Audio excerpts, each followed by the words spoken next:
पुण्यातील गदी माडगुळकरांच्या पंचवटी निवासस्थानाचा वाद आता टोकाला पोहोचलाय।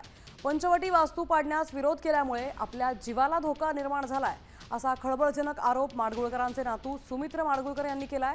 पंचवटी निवासस्थान पाडण्यास विरोध करत असल्याने नातेवाईकच त्रास देत असल्याचा उल्लेख त्यांच्या पोस्टमध्ये केलाय। तर पंचवटी वास्तू पाडावी किंवा बिल्डरला विकावी असा दबाव घरातल्या जवळच्या नातेवाईकांकडून सुरू असल्याचा आरोप त्यांनी केलाय।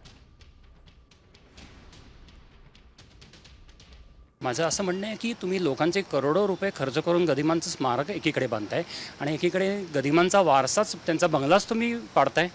मी गदिमा स्वतः जेव्हा हयात होते तेव्हा ते म्हणायचे की जोपर्यंत ही वास्तू जिवंत आहे तोपर्यंत माझं अस्तित्व आहे, तर ही वास्तू जतन व्हावी असा माझा प्रयत्न आहे। हा सगळा वारसा साहित्याचा जसा गदिमांचा वारसा त्यांनी तमाम मराठी जनतेसाठी दिलेला आहे, तसं हा पंचवटी हा बंगला हाही तमाम मराठी जनतेचाच आहे।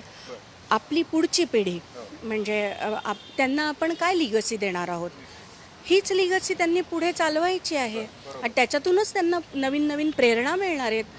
नाईलाज असतो, मी खूप प्रयत्न केले सगळ्यांना समजावून सांगायचे, नातेवाईकांना सुद्धा, पण सगळ्यांना पैशासाठी हे घर विकायचंच आहे। त्यामुळे जर उद्या गरज पडली, माझ्या जीवाला धोका निर्माण झाला की ह्या वास्तू काढायचे ते पाडायचे त्यांनी प्रयत्न केले तर नक्कीच न्यायालयाची पायरी मी डेफिनेटली चढीन, कारण गदिमांची पुढचा वारसा माझ्याकडे आहे आणि तो मी जपायचा जीवापाड प्रयत्न करणार।